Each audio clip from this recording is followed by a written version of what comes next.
दोस्तों, the richest man in Babylon इस book का चैप्टर 11 है the luckiest man in Babylon, यानी कि बेबीलोन के सबसे भाग्यशाली आदमी के बारे में। और उस भाग्यशाली आदमी का नाम है सारूनादा। अब यहाँ पे इंटरेस्टिंग बात यह है कि जिस भाग्यशाली आदमी की यहाँ पे बात की जा रही है सारूनादा, वो एक समय पे गुलाम था, लेकिन जब वो इस बात को समझ गया कि भले ही वो गुलाम है, लेकिन गुलाम होने के बावजूद से अगर वो अपना काम बहुत ही ईमानदारी से करता है तो उसके मालिक इस बात को जरूर नोटिस करेंगे। और सिर्फ उसके मालिक नहीं, बल्कि जो भी दूसरे मालिक होंगे वो उसकी बात नोटिस करेंगे कि ये एक ईमानदार व्यक्ति है, ये एक बहुत ही मेहनती व्यक्ति है, और मेहनती व्यक्ति की हमेशा इस दुनिया में कद्र होती है। और ठीक ऐसा इसके साथ में हुआ कि वो अपने काम गुलाम के तौर पे बहुत ही ईमानदारी से करता रहा, और अपनी सच्चाई और अपनी सच्ची मेहनत के बदौलत वो ना सिर्फ गुलाम से आजाद बना, बल्कि वो वहाँ पे बहुत सारा वेल्थ भी क्रिएट किया और एक सफल बिजनेसमैन बन गया। तो यहाँ पे इस चैप्टर का लेसन बहुत ही सिंपल है कि भले ही आपकी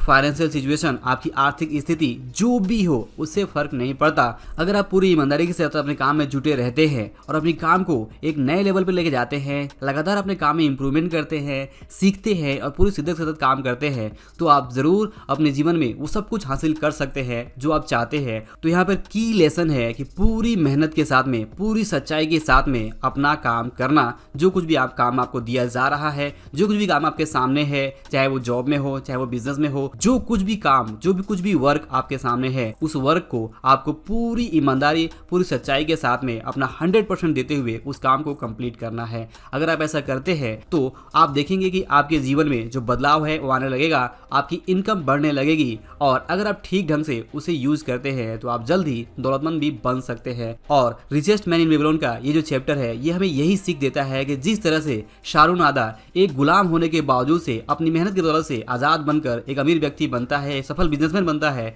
ठीक उसी तरह से हमारी स्थिति चाहे जो भी हो, अगर हम भी पूरी मेहनत, पूरी लगन, पूरी शिद्दत के साथ में अपना काम में जुटे रहते हैं तो हम भी बहुत कुछ हासिल कर सकते हैं अपने जीवन में। दोस्तों, ध्यान दीजिए कि ये सही है कि हम में से ज्यादातर लोग ऐसा काम कर रहे हैं जिसे वे पसंद नहीं करते हैं, बट अगर आप ध्यान से देखें तो अगर आप कोई ऐसा काम कर रहे हैं जिसे आप पसंद नहीं करते हैं, तो आपको सबसे पहले तो ये फाइंड आउट करना है कि ऐसा कौन सा काम है जिसे आप सच में पसंद करते हैं। तो जैसे ही आपको पता चल जाता है कि आपको ये काम पसंद है और इस काम में आप आगे बढ़ना चाहते हैं, तो आप जो आज काम कर रहे हैं तो आप नो डाउट कि ब्रेड एंड बटर, यानी कि अपना जीवन चलाने के लिए आप वो काम कर रहे हैं जो आपको पसंद नहीं है, तो उस काम को आप करते रहिए। लेकिन साइड बाय साइड जो काम आपको पसंद है उसमें आपको शुरुआत कर देनी होगी, चाहे छोटी शुरुआत क्यों न हो। अगर आप वहाँ पर शुरुआत करते हैं और धीमे धीमे उसमें आगे बढ़ते हैं तो एक दिन आएगा जब आप अपने पसंद के काम में काफी आगे निकल चुके होंगे, वहां पे भी आप इनकम कमा रहे होंगे। जरूरी बस इस बात की है कि आप सबसे पहले तो इस बात को समझें कि वास्तव में आप किस काम को सच में पसंद करते हैं,